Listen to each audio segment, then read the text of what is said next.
things actually. First off is we do have our producer's letter. Now, a couple things about this. One, we actually have a new executive producer. Previously, this is actually our fourth executive producer for the game now. Started off when the game launched with Jeffrey Stiefel, then with Siege of Mirkwood it moved to Kate Pays, then it moved to Rowan or Aaron Campbell, and now we have, I guess we're going with Vivian, which is Athena Peters. So she has been around for several years, but has been on other projects at Turbine. So she's actually given us a lot of information aside from what was actually in the producer's letter, and I'll get into that in just a minute. So the big bulk of the letter boils down to really the first part of 2015. So what we're looking at is legendary items, new fellowship challenges, quality of life, episodic content, or episodic. I'm not really sure how that word is pronounced, but we'll go with episodic. Or episodic sounds better. Server populations and PvMP. So first off, with Osgiliath, which is going to be the first update in the spring, and then Minas Tirith is going to be later on this year in the fall. So with legendary items, it says with the Osgiliath update, you'll be able to imbue level 100 legendary items. An imbued item continues to gain experience and will no longer need to be deconstructed to advance. These items are already in internal testing.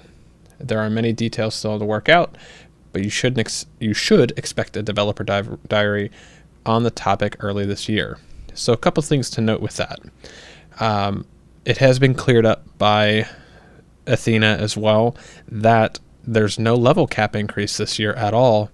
So that brings up the question, why does it matter if we can imbue the legendary items at all if they don't need to be advanced yet? So that was just a question that was brought up immediately. Other than that, we're just going to be waiting for more details. New fellowship challenges. It says, as we push into the heart of the War of the Ring, this is the perfect time for us to renew our focus on group content and instances. Expect new instances in Osgiliath, along with additional roving threats and group content on the landscape. This has also been cleared up to say that this is an instance cluster of 3 and 6 mans. So don't necessarily, I think it said small fellowship and fellowship, but that's a good start as far as group content goes.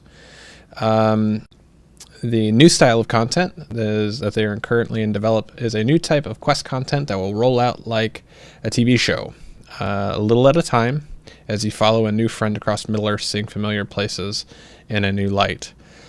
So that one's pretty straightforward and also pretty vague at the same time. Server population. Now this has been a big topic for quite a while now. It says, based on your feedback, we're taking measures to get everyone onto more populous servers so that finding parties is easier and festivals and live events are more fun. We are working on both improved server transfer tools and upgrades to our environments to improve playability. Also, we'll be moving our European servers back to the EU. More details to this coming soon. There's something very, very important with this. So having a little bit of a networking background, I understand that a lot of times with networking, you're only as good as your least common denominator. So like, for example, wireless networking, if you have an 802.11n network, but you have a 802.11b or G client, a lot of times it brings the overall speed of that network down to the least common denominator. I'm pretty sure this would follow suit on something like this. If you have EU players that are on North American servers, well, that lag is naturally going to be a little bit higher across the board because you have somebody else that's, they have a much higher latency as it is, and that's going to cause problems. So moving the EU servers off and giving the ability for EU players to actually have a better latency if they choose essentially their home server. That should help out a lot of lag-based issues, which would be good. And lastly, PVMP says the team is also seriously investigating a new PvP map in Osgiliath.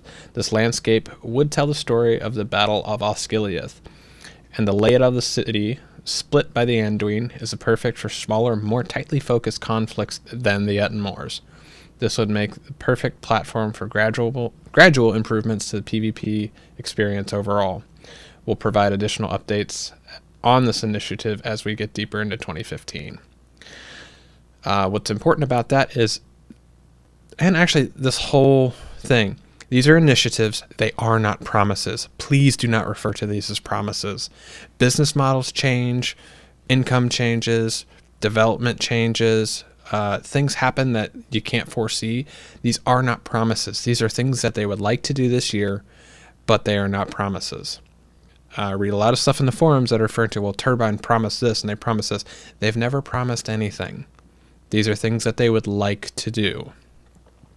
And that's why these are also very vague, because if they come out and say that this is the way it's going to be and then they don't deliver, well, they just shot themselves in the foot. These are very vague guidelines on things that they would like to do this year if all goes well. So other than that, I'm actually very, very excited for this update because it kind of lays out a lot of the stuff that people have been complaining about for a very long time. Server population and lag, PvP update, you got a new style of landscape content.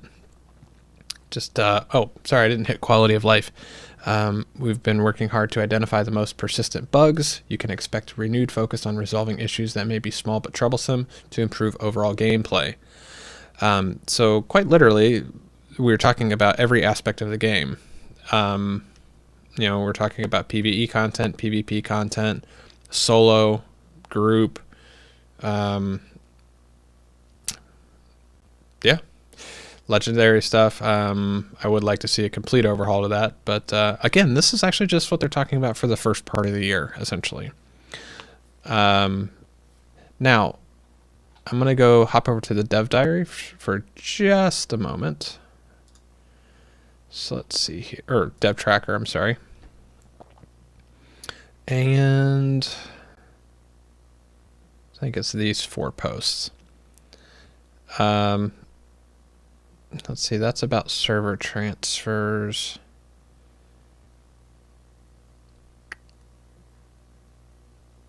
So it specifically says that Minas Tirith will not be an expansion. It'll be another large regional update slated for the second half of this year. And then, oh man, there's so many pages on this thread already. Itemization. We're constantly looking into ways of improving itemization. I won't jump into this heavily because of it's very detail specific and better handled by a dev. As we get closer to Osgiliath, check for dev diaries. That's been a complaint as well, not having dev diaries back, so those will be on their way back. Release schedule. This is very important. We're looking at 2 major region releases for this year. Osgiliath in the spring and Minas Tirith in the fall. Between those releases will be smaller updates with other features, fixes, etc. I do not believe in assigning or announcing dates on updates until we are nearing a completed state, as it impedes the opportunity to make corrections based on feedback or testing. Yeah, so I think those are all the things I really wanted to hit. So if you have things that you want to talk about, I will be talking about this in the streams for the next several days. So come on over to twitch.tv/bloodborne. Love to have you. Other than that, make sure that you comment on this thread so that you can give feedback and whatnot. And I'd love to hear what your thoughts are in the comments below. So leave a comment, and I will see you in game. Thanks, and take care.